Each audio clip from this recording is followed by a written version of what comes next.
Bonjour, j'ai le grand plaisir d'accueillir aujourd'hui Sylvain Tiger, le fondateur d'Ultrabourse, un site de formation à la gestion de portefeuille et plus généralement qui permet d'atteindre l'autonomie financière en se servant pratiquement de tous les instruments financiers, actions, ETF, mais également le non coté, le private equity, c'est non limitatif, mais donc avec cette optique de devenir autonome financièrement. Sylvain a également fait ses premières armes chez DeLife-XCM, où il était analyste, actions et indices boursiers. Et il en a gardé, bien sûr, de solides compétences en matière de gestion de portefeuille. Il est avec nous aujourd'hui pour que l'on aborde l'impact de plusieurs grands sujets qui ont animé les marchés ces derniers jours. Le plan de relance chinois, le plan d'austérité Barnier. On va également aborder la situation au Proche-Orient, donc on va avoir une discussion un peu plus géopolitique.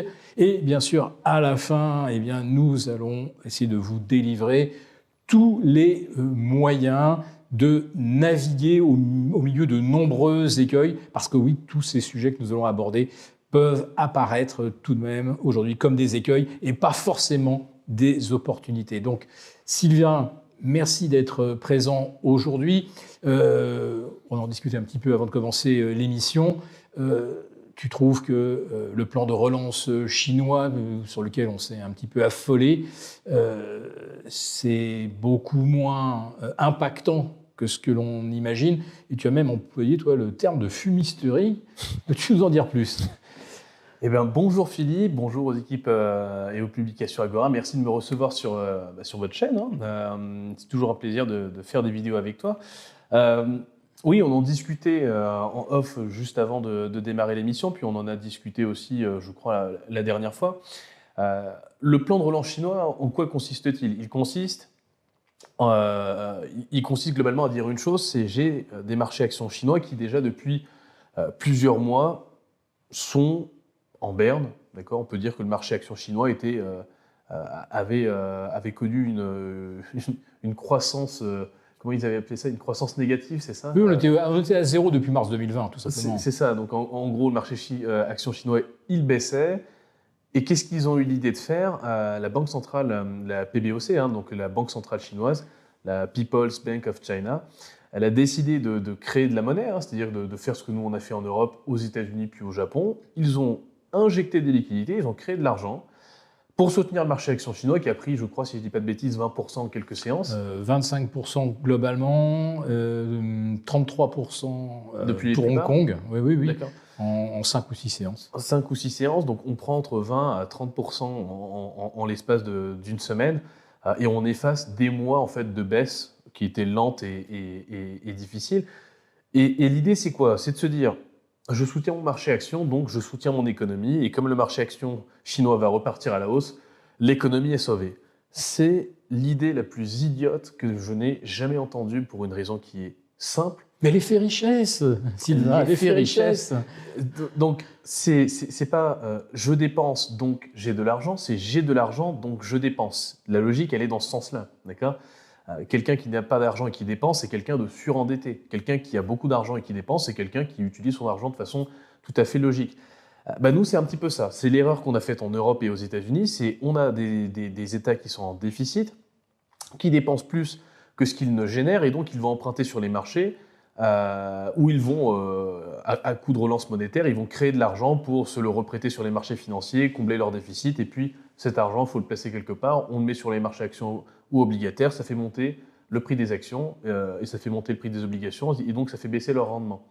Ils font la même chose en Chine, donc qu'est-ce que je peux dire d'autre que ils suivent le même chemin que nous, démographie en berne, c'est-à-dire qu'ils font de moins en moins d'enfants, ils ont un vrai problème démographique en Chine. Tiens, est-ce que ça ne me rappellerait pas le dossier japonais ? Tiens, est-ce que ça ne me rappellerait pas le dossier européen ? Première chose.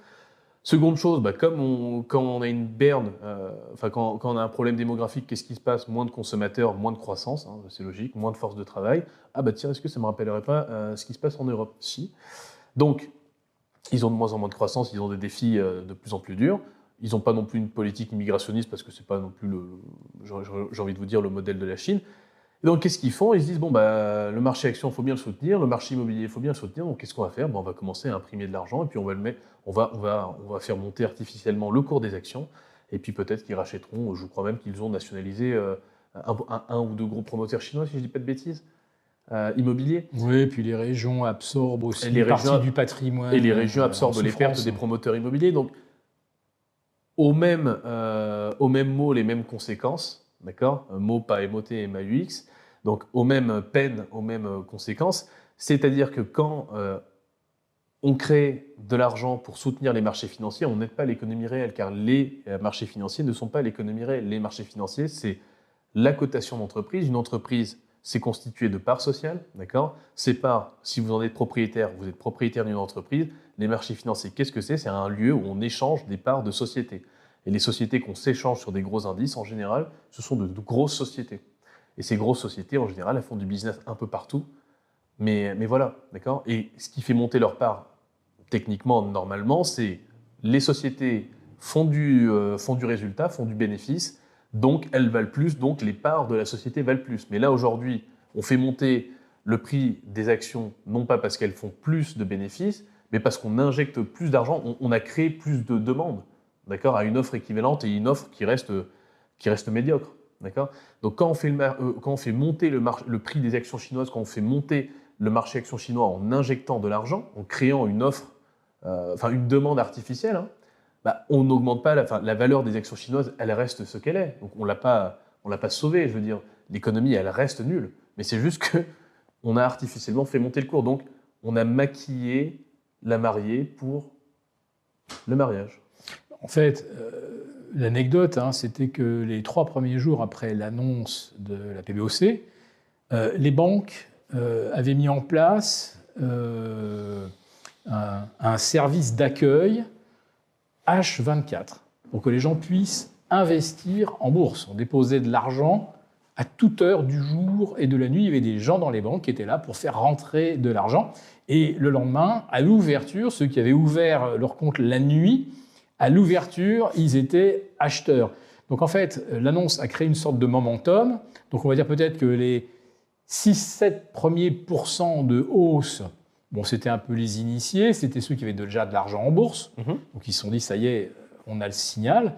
Et puis ensuite, les 20% de hausse supplémentaire, c'est pour moi de l'emballement pur et simple. Les masses d'argent dont on parle dans cette injection, c'est 285 milliards de dollars, donc converti 250 milliards d'euros. N'oublions pas qu'en Europe, on a fait nous un plan de relance de 780 milliards, donc déjà 3 fois plus important que la Chine.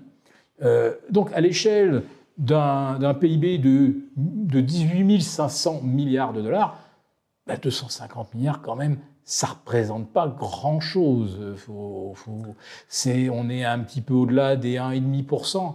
Voilà, donc là aussi, il faut relativiser. Et maintenant, je voudrais qu'on rentre un petit peu dans le détail de qu'est-ce que la Chine apporte à l'Europe ou pourrait apporter si, dans la meilleure hypothèse, la Chine retrouverait une croissance à 5%. C'est le but avoué du gouvernement chinois, c'est de ramener la croissance de 3,5%, parce qu'aujourd'hui, personne ne croit que ça soit supérieur, à 5%. Si jamais ils parviennent à ce but, et notamment en soutenant aussi l'immobilier en interne, qu'est-ce que nous, en Europe, on espère, à quoi on a cru lorsque les marchés, d'un seul coup, se sont envolés aussi dans le sillage des indices chinois? Qu'est-ce qu'on a espéré et qu'est-ce qu'on peut espérer? C'est une question qu'il faut traiter en deux parties, je pense. Qu'est-ce qui a fait que la Chine a connu une très grosse croissance quand moi j'étais plus jeune, donc 90-2000, son explosion entre 2000 et 2015, c'est que la Chine, c'était l'usine du monde, d'accord? Et qu'est-ce qu'on faisait? C'est en Europe, allez, je vais schématiser, mais en Europe, on avait des ingénieurs qui réfléchissaient à des choses intelligentes. En Allemagne, on les produisait, et puis où on créait les brevets. Et puis en Chine, en général, oui, c'est plutôt en Chine qu'on produisait tous les produits qu'on avait imaginés en Europe. Donc la croissance chinoise, elle était intimement liée à la croissance ou à l'activité européenne, enfin tu vois, ou américaine. Aujourd'hui, ça a un petit peu changé parce que la Chine a fortement fait croître son marché intérieur. Donc aujourd'hui, ils ont une classe moyenne qui a un pouvoir d'achat qui est assez intéressant. C'est un pouvoir d'achat qui est comparable à quoi? À des pays comme la Slovénie, la Tchéquie.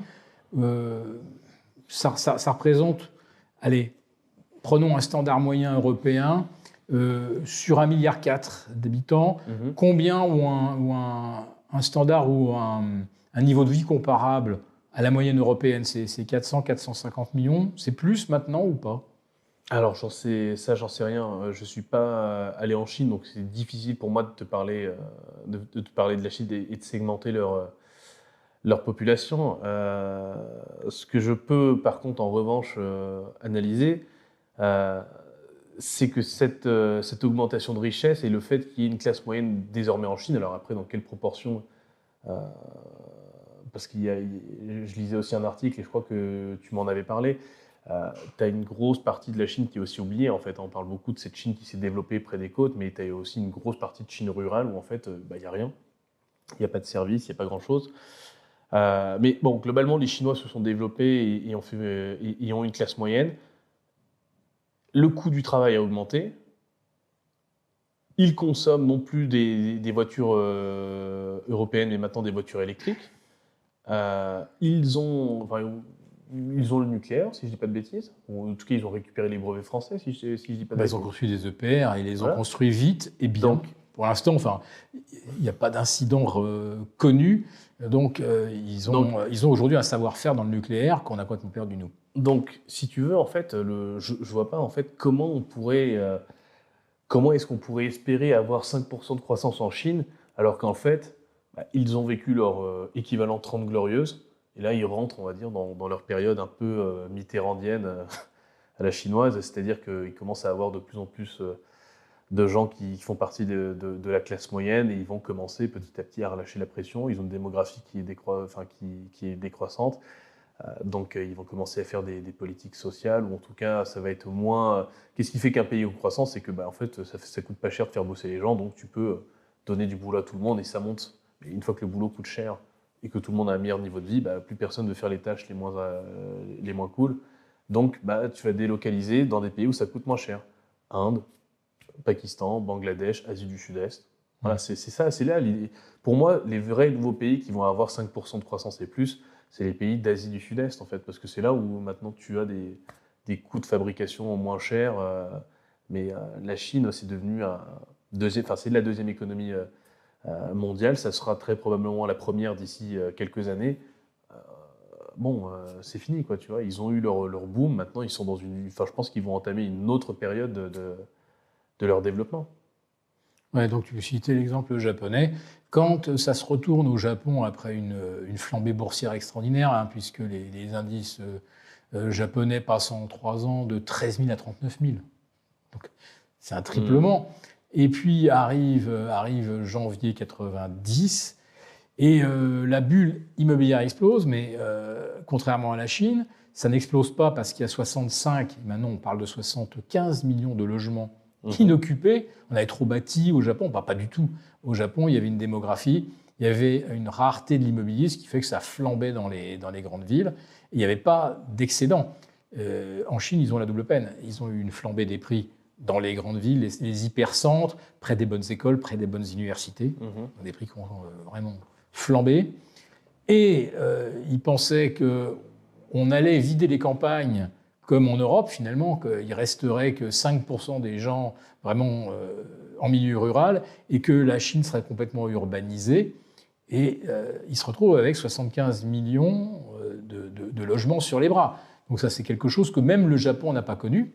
Et le Japon se retourne quand leur démographie passe de 1,8, 1,7. La Chine, aujourd'hui, la démographie, je crois que c'est 1,10, 1,20. C'est-à-dire que le taux de renouvellement, c'est 2,05. Ouais, c'est ça. Ils sont à 1,10. Ils étaient à 1 ou à 1,10. Bah, oui, tout le problème est là. Donc c'est pour ça que je te dis qu'ils sont en train, pour moi, aujourd'hui, de basculer. En fait, je miserais plutôt sur des pays comme l'Inde ou des pays de l'Asie du Sud-Est, ou même encore certains pays africains, qui ont des populations très très jeunes, qui ont des dynamiques de croissance qui sont totalement différentes. Voilà, la Chine, c'est gros. La Chine investit, par exemple, en Afrique, pour construire des voies ferrées, des ports, parfois des autoroutes, y compris jusqu'en Papouasie-Nouvelle-Guinée, hein, puisque c'est un pays qui a son siège à l'ONU, mais qui aujourd'hui est totalement sous domination chinoise. Est-ce qu'on peut imaginer que l'Inde, par exemple, se dote d'un réseau de TGV aussi dense que la Chine, qui ait des autoroutes, parce que là, il faut que ce soit l'État qui impulse et qui mette l'argent sur la table. C'est déjà le cas, hein. C'est déjà le cas depuis quelques années. Hein. De toute façon, pour tous ceux qui ont eu la chance de partir en vacances en Inde, c'était mon cas. Hein. Ces 2 dernières années, j'y suis allé coup pour coup. Dans tout le pays, en fait, on le voit, hein, il y a des chantiers, il y a des constructions d'autoroutes, il y a des routes qui sont construites, il y a beaucoup d'infrastructures, donc ils investissent massivement dans les infrastructures. Des trajets qui auparavant prenaient 4 heures, maintenant prennent 1h30. Donc, non, mais en fait, ils sont en train de faire ce qu'il faut faire, hein, ou ce que la Chine a dû faire très probablement un petit peu avant, c'est-à-dire développer le réseau logistique et d'infrastructures internes, mailler le pays, entre guillemets. Donc ça va forcément construire des routes, ça crée des emplois, ça crée de nouvelles villes, ça crée de nouvelles zones urbaines. Hein. Du coup, tu n'as pas que les grandes villes et les petits villages, tu auras des villes intermédiaires, les gens iront peut-être se loger dans les villes intermédiaires. J'espère que ce ne sera pas des villes constituées de forêts de tours, 40 tours de 38 étages. Peut-être. Dans les grandes villes, ça sera, c'est des populations où la densité est quand même beaucoup plus élevée que chez nous. Hein, donc, tu ne peux pas résoudre ce genre de problème avec les mêmes solutions qu'ici, parce que quand tu as une densité plus élevée, tu dois surélever, vu que ta surface est de toute façon... Donc ça risque de ressembler un petit peu, le modèle risque d'être un petit peu le modèle chinois quand même. Bien sûr. C'est-à-dire des quartiers de 40 tours avec la gare de TGV ou la gare du métro au milieu. C'est évident, c'est évident. Quand tu as un pays avec un espace... alors c'est un grand pays l'Inde, tu me diras, mais quand tu as une zone, on va dire, urbaine limitée, oui, et que tu as beaucoup de population, la seule façon d'absorber cette population, c'est de surélever. Ou alors d'aller rogner à chaque fois petit à petit de s'étendre, mais à un moment donné, tu ne peux pas t'étendre à l'infini. Donc, et les banques indiennes vont ouvrir, comme on dit, les livres de crédit, comme ça a été le cas en Chine, parce que en Chine, il y a eu une incitation à investir dans l'immobilier pour compléter la retraite, ou l'absence de retraite. C'est-à-dire que j'achète des appartements et voilà, je louerai ça, un peu comme l'artisan français qui se constitue un complément de retraite en achetant des petits appartements, des studios. Et en Chine, on s'était dit pareil, l'immobilier, ça sera ma retraite. Non seulement je vais recevoir des revenus de mon immobilier, et en plus de ça, je vais certainement faire des plus-values, parce que l'immobilier, ça monte toujours. L'immobilier chute depuis 3 ans, et des appartements qui ne sont pas finis, on ne peut pas les louer. L'immobilier, ça monte toujours dans des marchés en croissance, hein, toujours pareil. Donc en France, on a eu de très belles années de croissance entre les années 90 et 2000, on va dire 18, parce qu'en soi, ça a monté même jusqu'à 2020. Là, c'est plus compliqué et de toute façon, je pense que dans les années qui vont venir, ça va être compliqué. Donc l'immobilier, pour moi, dans les années à venir, l'immobilier, ça sera réservé qu'aux professionnels de l'investissement. Pour 3 raisons, c'est que le cadre réglementaire est de plus en plus compliqué à appréhender, le coût du financement est plus élevé, donc il ne faut pas se tromper sur ce qu'on fait, et de toute façon... Il y a le risque de posséder 3 appartements et d'avoir un mauvais payeur sur les 3. Les impayés, c'est moins de 10%, c'est moins de 5%, je crois, de tous les locataires qui existent, mais c'est un risque qui existe. Effectivement, la législation n'est pas en faveur du propriétaire, donc le propriétaire, il sait, ça a été quantifié, qu'un appartement où on a un squatter quelque part, quelqu'un qui ne paye plus son loyer, si ce n'est pas quelqu'un de malveillant, il va vous rendre l'appartement à peu près en état, mais souvent il y a aussi des dégradations. Donc entre les loyers impayés, les procédures auprès des tribunaux, etc., l'avocat, plus éventuellement les destructions, et l'appartement, il faut le remettre en état. C'est une moyenne, hein, bien sûr, il y en a qui ne vont pas se reconnaître, mais c'est 32 000 €. Un locataire qui ne paye pas, et qu'il faut finir par expulser après le mois de mars, c'est 32 000. Alors, si vous avez de la chance, c'est 10 000. Si vous n'avez pas de chance, c'est plus de 50 000.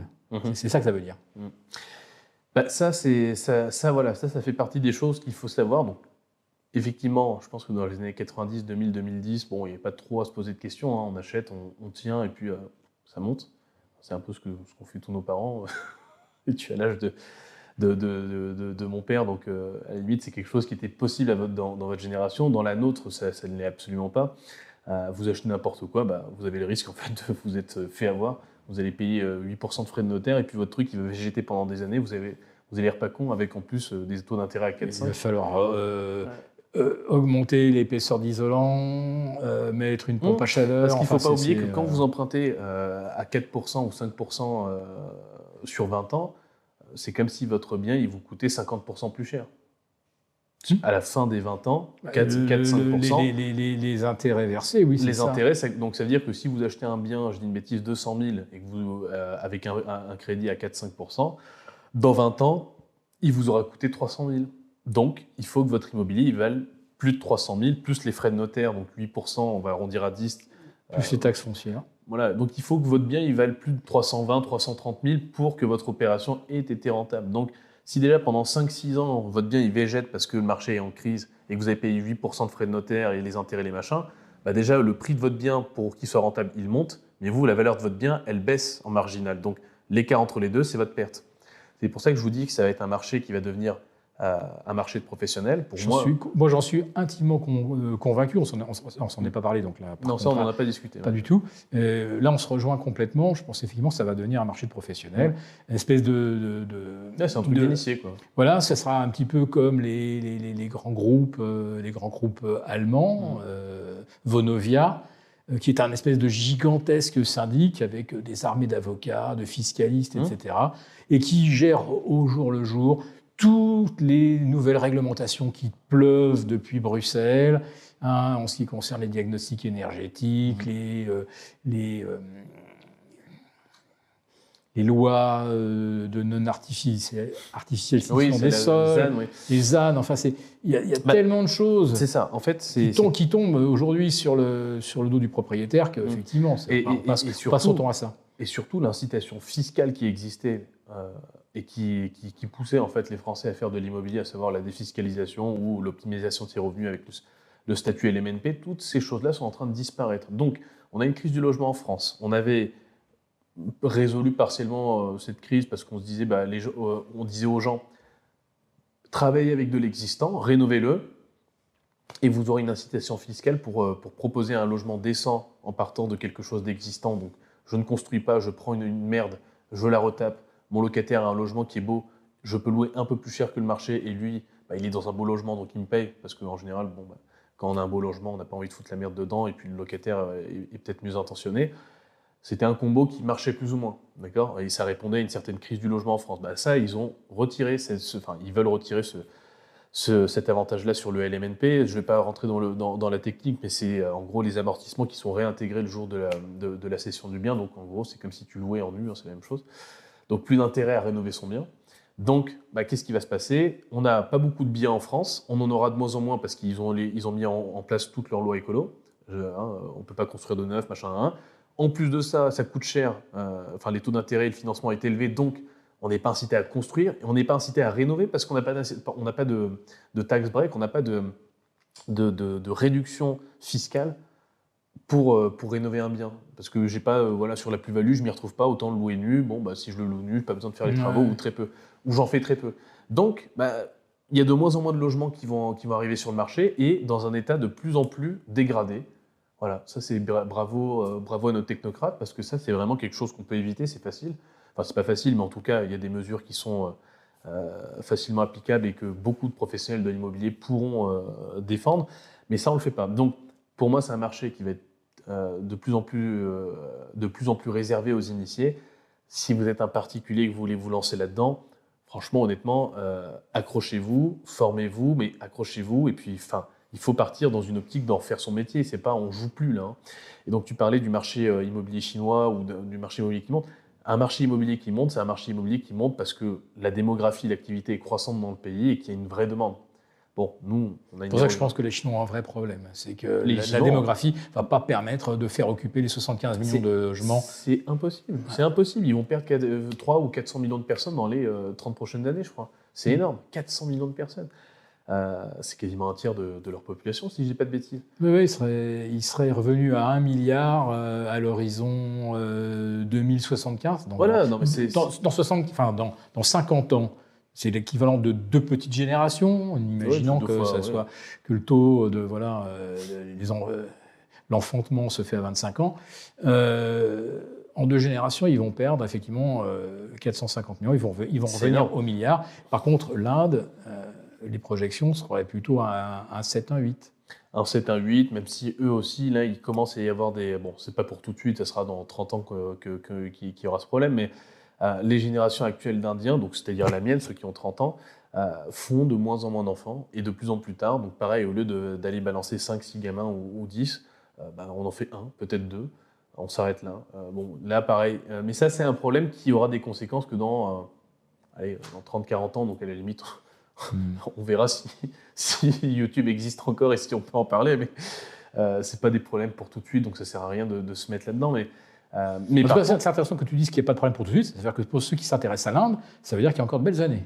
il y a au moins 30 ans, oui, au moins 20 ans de belles années, je pense. Hein. Au moins 20 ans. Donc l'Inde aujourd'hui, en fait, c'est presque l'Inde émergente de 2000-2002, avant qu'ils obtiennent leur ticket d'entrée dans le commerce international.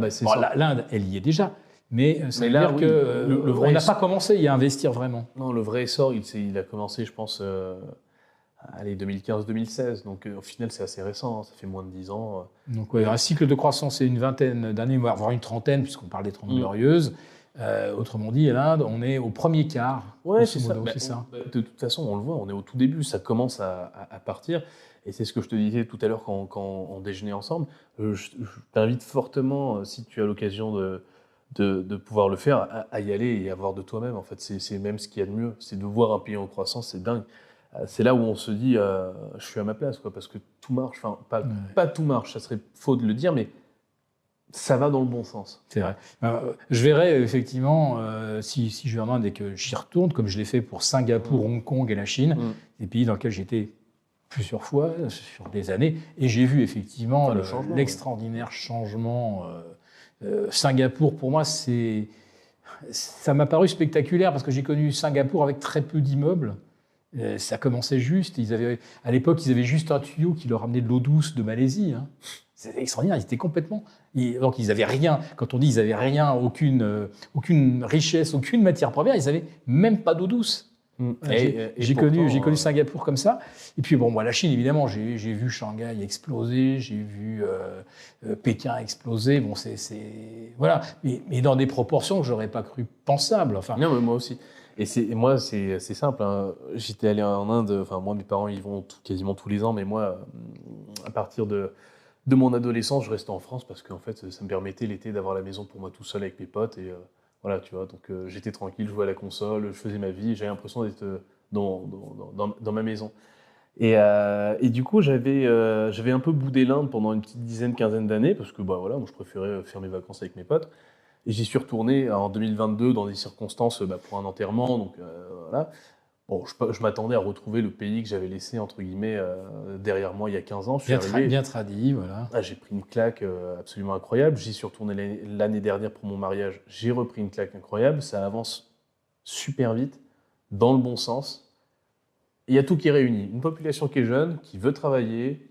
Il n'y a pas encore de wokisme et toutes ces choses-là. Et une presse occidentale qui entretient alors un silence total sur la croissance de l'Inde, parce qu'il y en a que pour la Chine. Mais tant mieux. C'est ça le truc. Et j'ai envie de vous dire tant mieux, parce que vous qui regardez cette vidéo, vous avez une information en exclu, vous le savez. Il y a de la croissance à aller chercher là-bas. Prenez un billet d'avion, allez-y, vous verrez de toute façon. C'est un pays qui est fascinant par sa diversité. C'est très différent, ça n'a rien à voir avec tout ce que vous avez pu connaître dans votre vie. C'est un monde différent. Mais par contre, pour les plus aguerris et les plus courageux, oui, il y a beaucoup de choses à faire là-bas. Et de toute façon, il est évident qu'il faut réussir. Enfin, pour moi, ce serait intéressant d'avoir au moins quelque chose qui tourne là-bas, parce qu'effectivement, je me dis, bon, c'est quand même dommage de ne pas profiter Et on peut même d'un investir environnement économique qui marche bien, quoi. Et on peut même investir dans l'immobilier en Inde, puisque contrairement à la Chine, Vietnam, Birmanie et des tas de pays, je ne vais pas vous faire la liste, Thaïlande bien sûr, on n'est jamais propriétaire. Hein. On n'a que 49% des parts, on n'est jamais pleinement propriétaire. Alors qu'en Inde, la propriété, la pleine propriété, elle est vraiment protégée comme dans des pays occidentaux. C'est-à-dire que celui qui aurait voulu éventuellement se dire « bon, l'Inde, je vois que c'est un truc qui boom, et moi aussi, je vais participer, je vais acheter des appartements. » On n'a jamais pu le faire en tant qu'occidental. On pouvait le faire à Hong Kong, mais bon, un appartement de 50 mètres carrés, il fallait déjà compter environ 1 million s'il était dans un beau quartier, enfin, après un quartier d'affaires, voilà, pas de l'autre côté de la baie. Hein. Donc, c'était beaucoup trop cher déjà à Hong Kong. C'était le seul endroit où on pouvait acheter en tant qu'occidental. Bon, maintenant... si l'Inde, on peut acheter, il y a peut-être effectivement quelque chose à tenter. Alors ça me fait une transition toute trouvée, elle est double cette transition, puisqu'on a dit que ça devient compliqué et pas forcément très rentable d'investir en France. Et il y a le deuxième aspect, et là on va rentrer dans le deuxième sujet que j'ai évoqué, qui était le plan Barnier. Là c'est l'angle mort de ce plan Barnier, donc on sait très bien, on va d'ailleurs le passer en revue, par où on va venir nous faire les poches, enfin quels sont tous les tuyaux par lesquels on va venir nous faire les poches. On va nous prendre le sang dans les veines, mais il y a l'angle mort qui est que ce qu'on ne dit pas, c'est que les impôts locaux, la taxe foncière, elle va exploser partout durablement pendant des années. Hein, cette année, on est grosso modo à 6 ou 7% de hausse moyenne, qui ne se justifie par rien, hein, pas par l'amélioration des services publics, pas par l'amélioration, la performance de l'administration. On voit qu'il faut de plus en plus de temps pour obtenir une carte d'identité ou un renouvellement de passeport. Donc on ne va rien gagner du tout en termes de qualité de service, mais on va tout payer plus cher en termes d'impôts locaux. Donc ça, faites le calcul aussi, 5 à 7% de hausse de la taxe foncière par an, ça veut dire qu'en 12 ans, vous avez pratiquement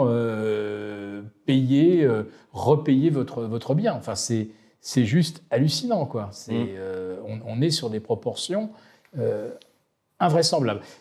Ça sera à l'horizon donc 2035, les taxes foncières auront tout simplement doublé.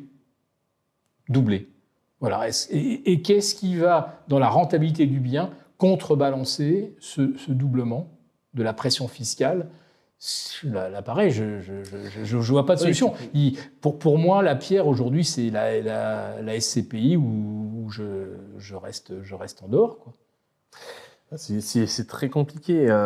C'est un marché qui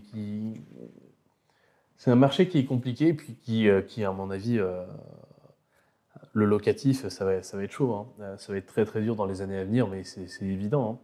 Hein. Comme tu le dis, les charges fixes augmentent. Tu ne peux pas en plus tout répercuter sur le loyer, donc sur ton locataire. Donc par définition, si tes charges fixes augmentent de 5-6 et que tu peux augmenter ton loyer que de 2 ou 3%, en fait, à un moment donné, tes charges par rapport à ton revenu, ça grade, donc ton rendement... Il y a une partie des charges qui sont déductibles, mais là, on va vite atteindre le plafond. Enfin, il y a non seulement les taxes foncières, on ne peut pas les déduire, et les syndics, là aussi, les tarifs augmentent plus vite que l'inflation, et tout est comme ça. Après, déductible, c'est bien, hein, mais si tu as 100 € et que tu dépensais 50 avant et que tu avais 50 d'imposables, et qu'il t'en restait 25, ça veut dire que tu avais un quart, voilà, 25%, si maintenant... tu avais 100 €, tu as plus 50 de dépenses, tu as 75 de dépenses et que tu es imposé sur les 25 restants à un quart, pareil, il te reste pas grand-chose. Tu vois. Donc, ce que je veux dire, il va te rester 25 moins un quart. Donc, ce que je veux dire par là, c'est que le fait que les charges augmentent et qu'on ne puisse pas répercuter tout sur le revenu, ça va créer forcément un système déséquilibré où le rendement va s'écraser. Mais si le rendement s'écrasait parce que la valeur du foncier augmentait, tu perds en cash flow, tu gagnes en patrimoine, ça se compense. Là, je ne vois pas dans quel monde le prix de l'IMO va monter de 5, 7, 8% par an. Si, Île Saint-Louis, Île de la Cité, Le Marais, Saint-Michel. Oui, voilà, donc les quartiers de bobos parisiens. Mais je veux dire, au niveau de la France, Je vois pas dans quelle mesure un logement, je te dis une bêtise, à Cagnes-sur-Mer va monter de 7% par an pendant 20 ans, quoi, tu vois, ça n'existe pas. Donc, c'est un marché où je pense qu'il faudrait être tactique. Donc, chaque pierre que vous allez prendre dans votre patrimoine, elle devra avoir une utilité bien spécifique. Mais ça va être une allocation qui va être très générale. C'est-à-dire qu'avant, on faisait 100% IMO, on s'enrichissait avec et puis on voyait après. Aujourd'hui, c'est j'ai ma petite entreprise, j'ai un bien immobilier, mais je vais peut-être pas chercher un bien cash flow, je vais chercher peut-être un bien patrimonial qui, une fois sera payé, je pourrais nantir pour faire autre chose. Enfin, et je vais jouer différemment avec mes pierres, tu vois. Je vais plus prendre un appartement dans l'optique de louer, de me faire un complément de revenu avec l'excédent de trésorerie généré par cet appartement, parce que ça, c'est peut-être des stratégies qui marcheront moins bien. Donc, je vais peut-être chercher des biens de plus haute qualité, qui ont une valeur patrimoniale plus élevée pour apporter des garanties bancaires, lever de la dette, mais aller peut-être sur d'autres projets. Pourquoi pas emprunter pour investir à l'étranger ailleurs si vous avez des fonds propres et mettre le bien qui est payé en France en garantie, même si effectivement, investir à l'étranger. Et à la limite, si on ne veut plus se prendre la tête avec l'immobilier en France, mais qu'on veut quand même avoir des revenus immobiliers, moi je pense que la SCPI, même si aujourd'hui c'est compliqué parce que là, on a un solde très négatif entre les souscriptions et les rachats, et on voit qu'il y a certaines SCPI qui n'arrivent pas à rendre leur mise aux actionnaires. Moi, si tu veux, Philippe, je ne suis pas du tout... Bon, après, je peux comprendre ton point de vue, mais je suis pas du tout fan des SCPI pour des raisons qui sont très simples. Moi, j'ai des gens au téléphone, j'en ai eu il y a 3 semaines, par exemple. Voilà, des gens qui essaient de récupérer des sommes énormes sur des SCPI qui sont bloqués depuis 1 an. Oui, on parle de gens qui ont entre 300 et 600 000 euros qui, depuis 1 an, se font balader et ne peuvent pas racheter leur position. Absolument. C'est le vrai problème qu'on a aujourd'hui. C'est navrant. Donc, et les SCPI, je suis pas fan parce que des frais d'entrée énormes. Des frais de sortie énormes. Tu veux sortir de ta SCPI, tu prends une décote de 10% en moyenne. Donc tu avais 100 000, tu veux sortir, on te rend 90. Tu veux rentrer, on te met entre 2 à 4% ou peut-être 5% de frais. Ton rendement que tu as sur le papier, il est amputé des frais de, comment ils appellent ça, là, les espèces de frais de service qu'ils ont toute l'année pour faire tourner leurs biens. Il ne reste pas grand-chose. Donc l'immobilier, il faut quand même, je pense, le faire en direct parce que c'est là où il te reste encore un peu de valeur ajoutée. Si tu le délègues, les SCPI, c'est quelque chose qui a bien marché dans les années avant, mais parce qu'il y avait beaucoup de cash flow à distribuer. Et vu qu'aujourd'hui, il n'y a pas grand-chose à distribuer, ce pas grand-chose plus tous les frais, il ne reste vraiment pas grand-chose. Puis si tu veux sortir, tu finis en négatif. Tu vois. Donc, moi, j'ai un point de vue un peu cynique, c'est qu'il y a un moment où il y a des SCPI, celui qui va rentrer, on va lui faire cadeau des frais, c'est sûr, il va rentrer déjà. Oui. Il permet à quelqu'un de sortir, donc lui déjà, il est béni des dieux.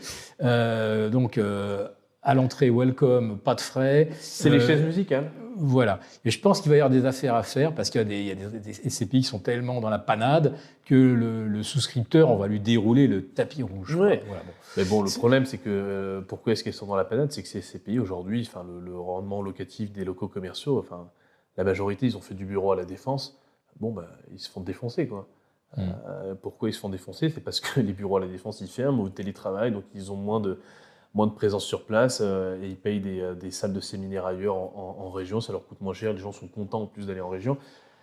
Là, ils sont sur un segment où fondamentalement, il y a eu un vrai changement depuis le Covid et ils sont en train d'absorber ce changement et malheureusement pour eux, ça va être chaud. Mais faire de l'immobilier en France quand on est jeune, pourquoi pas si on a l'énergie, si on a les compétences et le réseau, si on a le cash et si on sait ce qu'on fait dans le sens où ça fait partie d'une stratégie patrimoniale pour pourquoi pas prendre de l'immobilier de haute qualité, l'apporter en garantie plus tard pour pouvoir faire des projets beaucoup plus gros et si possible à l'étranger. Dans cette optique-là, je trouve que c'est intéressant. Moi, c'est la mienne, par exemple. Tu vois. Je construis ma retraite, je vais essayer de chercher que des biens de qualité, très peu, et l'idée, c'est d'avoir une grosse valeur patrimoniale pour avoir un patrimoine de qualité et ensuite pouvoir lever de la dette, faire des choses plus intéressantes. Voilà. Mais le faire sur des petites villes pas liquides, en province, pour avoir beaucoup de cash flow et avoir une stratégie basée sur l'excédent de trésorerie, comme ça a pu être le cas pendant toutes ces années, c'est quelque chose qui a très bien marché, je ne le remets pas en cause, ça ne marche plus dans le monde d'aujourd'hui en fait. Ça n'a plus aucun sens, parce que le coût du financement est élevé, les normes ont totalement changé, la valeur patrimoniale du bien en général n'est pas ouf, parce que les biens à fort cash flow comme ça, en général, c'est dans des zones peu liquides. Donc, qui dit peu liquide dit le jour où vous les revendre, il faudra vendre avec une décote si vous les vendez vite, ou vous allez mettre beaucoup de temps à le revendre. Et les banques ne vont pas vous donner une valeur de nantissement très élevée de ces biens-là.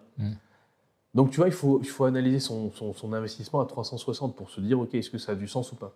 Donc, ce qui marchait avant, Aujourd'hui, il faut peut-être changer. Il faut réfléchir différemment.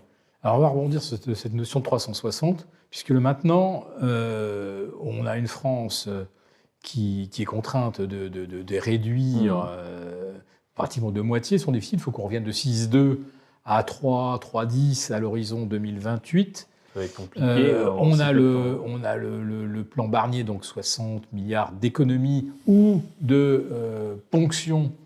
Et c'est là qu'on va regarder un petit peu à la sournoise tout ce qui nous attend. Donc 60 milliards par an pendant 3 ans. Voilà, ça c'est fait. Et on a, d'une certaine façon, on a l'annonce officielle, et Barnier a rencontré, je crois, von der Leyen là, début octobre.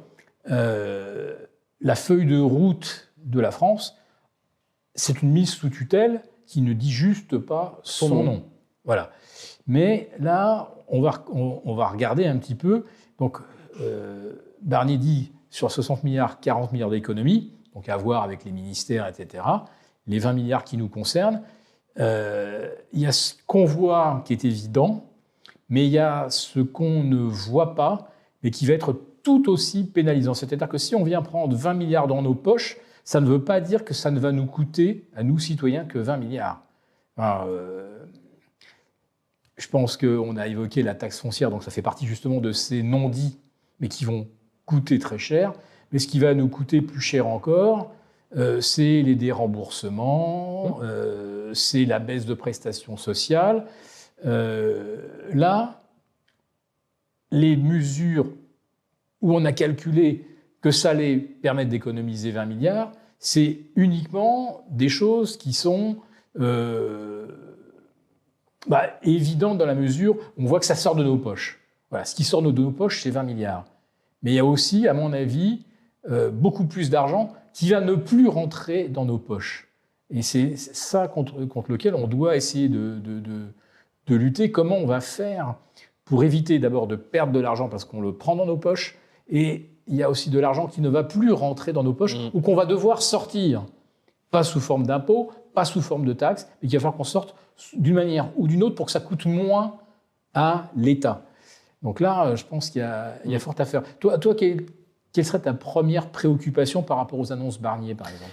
La première préoccupation, c'est que je ferai déjà le deuil de la vie d'avant en me disant que, parce que les gens essaient tous d'espérer en se disant, écoute, on espère qu'il ne va pas toucher à telle niche fiscale, ou on espère qu'il ne va pas toucher à notre impôt sur le revenu, ou machin. Oubliez tout ça. L'impôt sur les sociétés finira par augmenter d'une façon ou d'une autre, l'impôt sur le revenu finira par augmenter d'une façon ou d'une autre, les cotisations augmenteront, l'impôt foncier augmentera, tout augmentera. Donc quoi qu'il arrive, ces 60 milliards, il faut les trouver, il n'y a pas de mille solutions, c'est taper dans le citoyen et dans l'entrepreneur. Les deux choses qui payent aujourd'hui l'État, c'est le petit chef d'entreprise, pas les grosses, et le salarié, parce que lui, sur sa fiche de paie, à la source, on le saigne. Il n'y a pas de mille solutions. Donc c'est chez eux qu'on ira prendre cet argent. Deuxième recours, c'est prendre chez les gens qui ont épargné. Donc effectivement, on en discutait juste avant en off avec notre ami. C'est de le prendre sur l'épargne des gens ou sur les collectivités territoriales. Le prendre là où Explique ce que c'est que cette espèce de cagnotte extraordinaire dont les Français n'avaient pas entendu parler et qui se montre à 69 milliards. Il y a 69 milliards dans les petites communes. Oui, ça on en parlait avec un des dirigeants justement des publications qui a fait le travail de rechercher tout ça. Il a trouvé que dans les petites communes, en fait, ces petites villes rurales mettaient de l'argent de côté année après année dans l'idée de rénover l'église du village ou dans l'idée de se construire une salle des fêtes. Et en fait, ces petites communes, elles ont un pactole, et ce pactole, alors je ne me souviens plus du montant, tu te souviens de 69 milliards. Il avait dit qu'il y avait 69 milliards en fait, que ces petites communes avaient provisionné année après année. Et ce qui était intéressant de noter, c'était que dès qu'une ville dépassait la taille de 100 000 habitants, donc ces petites communes, elles avaient 500 jours d'avance de trésorerie. Elles ont économisé comme des fourmis année après année. Elles ont 500 jours d'avance de dépenses. Et Paris a 5 ans de retard maintenant avec 7 milliards de dettes. Et dès que les villes dépassaient 100 000 habitants, elles n'avaient plus que 20... c'était quoi ? C'était 200 jours ou 29 jours ? Je ne sais plus. Il doit y avoir un mois, oui. un mois, donc ça doit être 29 jours. Et dès qu'elle dépassait 100 000 habitants, ces villes avaient des réserves de cash, mais de 29 jours.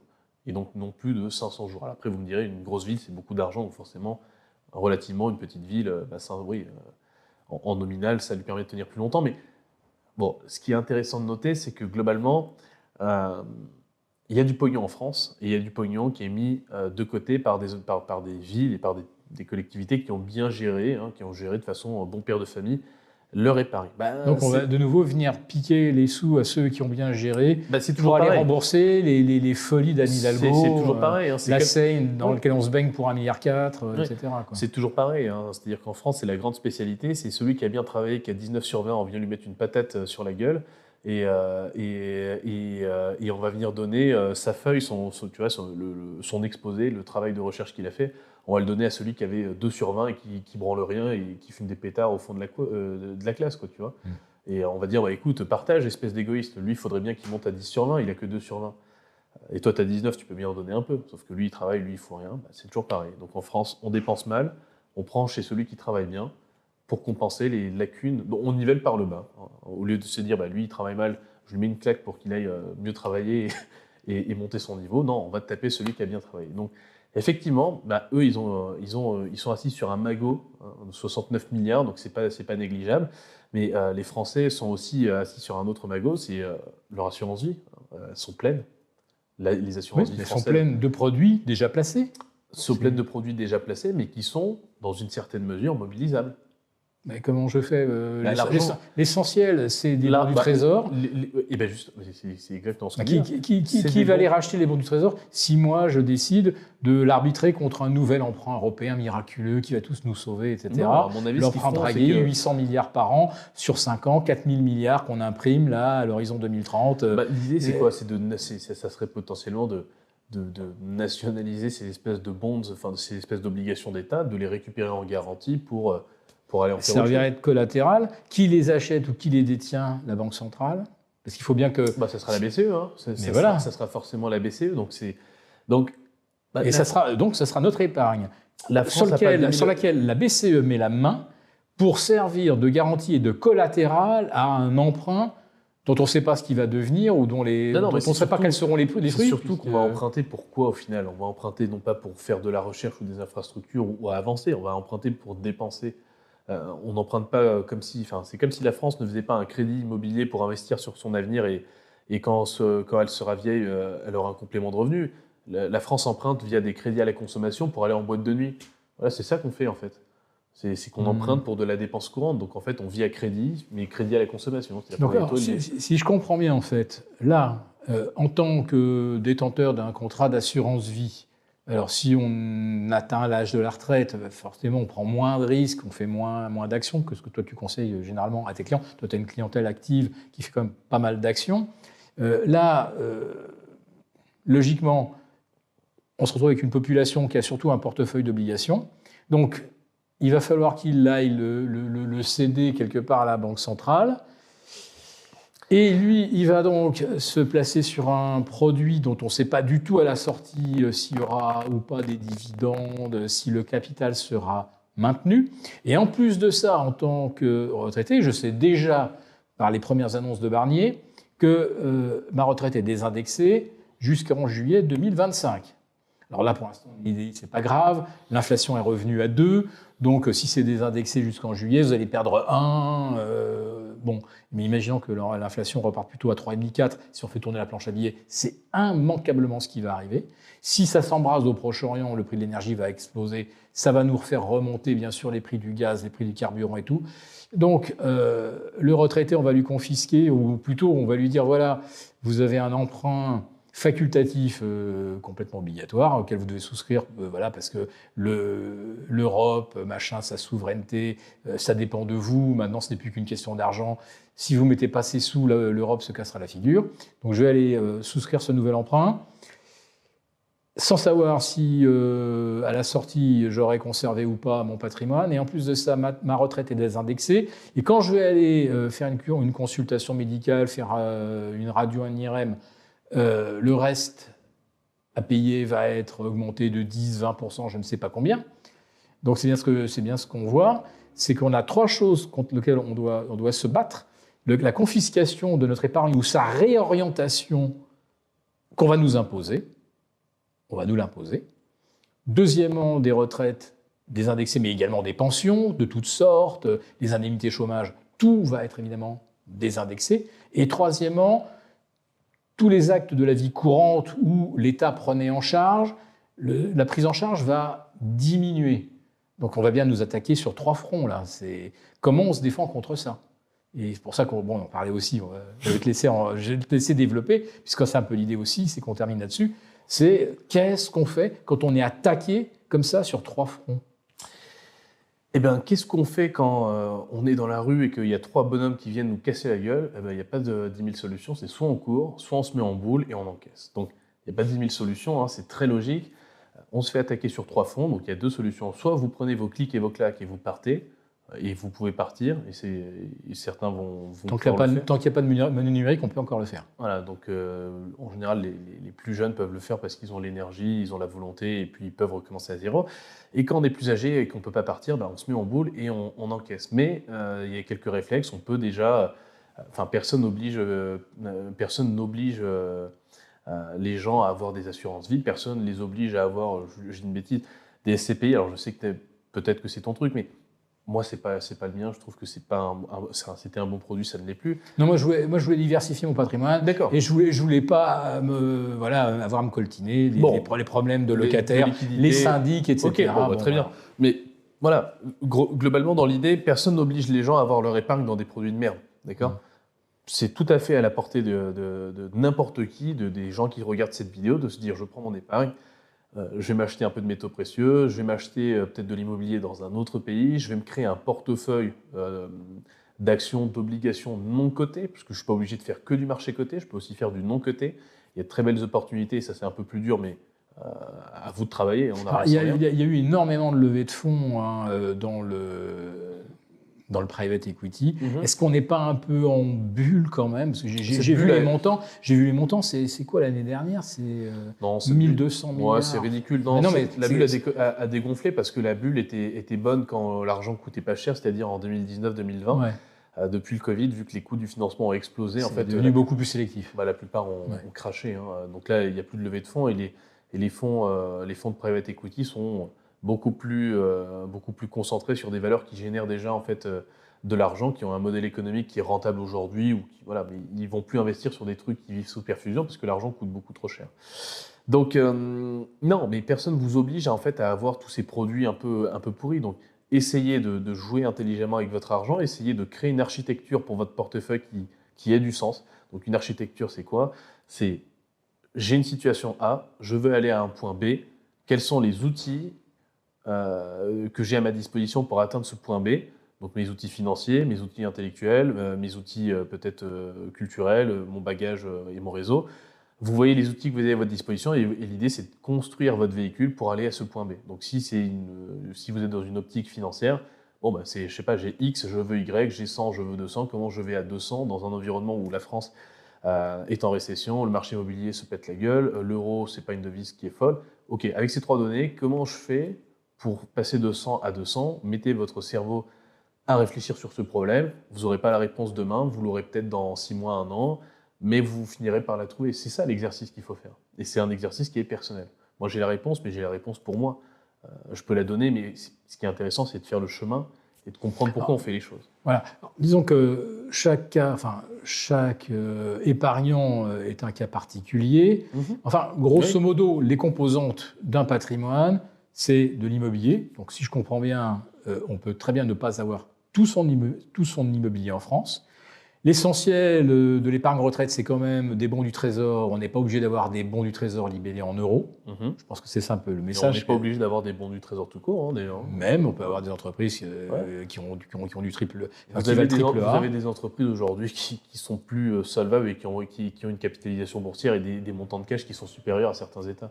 Oui. Quand tu prends Apple, elle a plus d'argent que certains États. C'est quand même fou quand tu penses qu'une entreprise privée a plus de moyens financiers qu'un État. Et dans une optique de poursuite de l'inflation, parce que si la solution que les banques centrales vont systématiquement nous ressortir dès que les marchés vont pousser un cri de douleur, ça va être la planche à billets.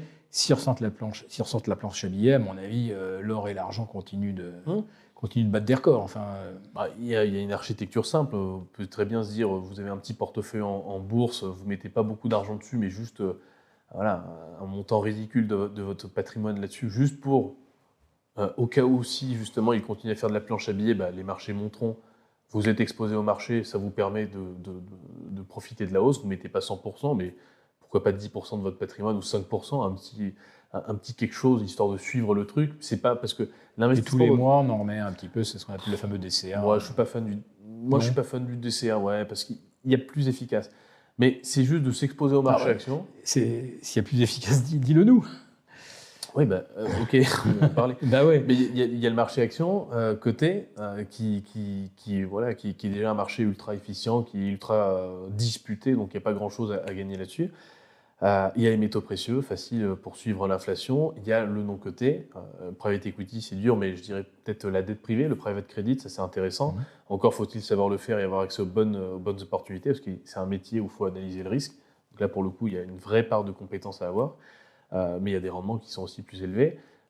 Et voilà, et avec ça, et après, tu as quoi aussi en termes de valeurs refuge? Non, mais c'est déjà bien. Après, tu as toute la classe d'actifs alternatifs. Mais les valeurs refuge, moi j'en fais pas, tu vois. Je verrais les devises, tout simplement. Avoir un portefeuille, par exemple, de dollars singapouriens, puisqu'on a évoqué l'exemple singapourien. On peut avoir aussi un portefeuille, une partie de ses réserves en devises. Oui.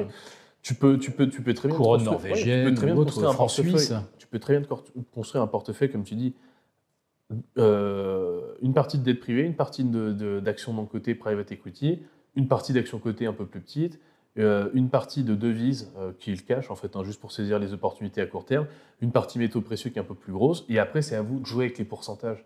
Une partie immobilière aussi, et dans l'immobilier, c'est un segment, donc il y a immobilier France, mais il y a aussi immobilier à l'étranger, donc à vous de voir.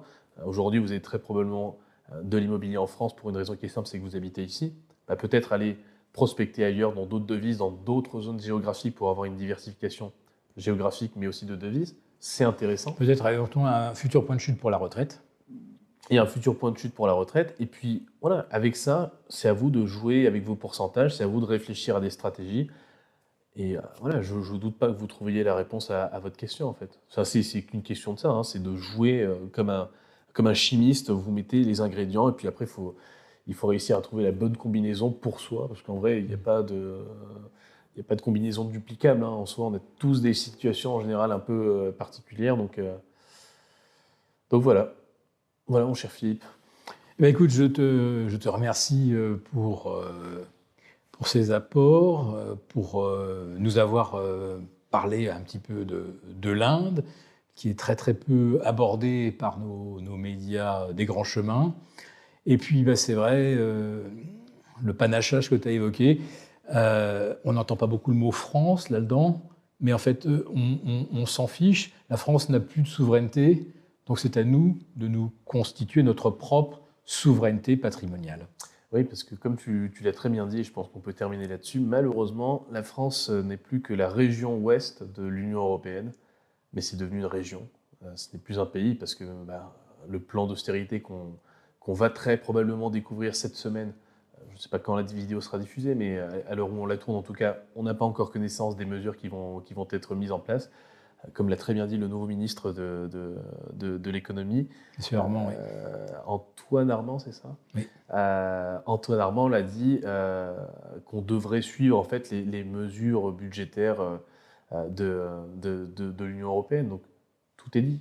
C'est une mise sous tutelle, comme tu le disais, de la région ouest, qui est la région France. Merci de nous avoir rejoints et rendez-vous au prochain épisode où je pense qu'on devra effectivement revenir sur les mesures gouvernementales. Je pense qu'on va avoir encore beaucoup à dire. Merci. Nous avons conçu à votre attention un rapport spécial que vous obtiendrez gratuitement en cliquant dans le lien en description de cette vidéo. Un rapport spécial qui analyse toutes les conséquences économiques, financières et patrimoniales. Et bien sûr, ce rapport vous offre également des mesures, des initiatives à mettre en place très rapidement pour protéger votre épargne, celle de vos proches. Tout ça donc dans un rapport gratuit que vous obtenez en cliquant en bas de cette vidéo.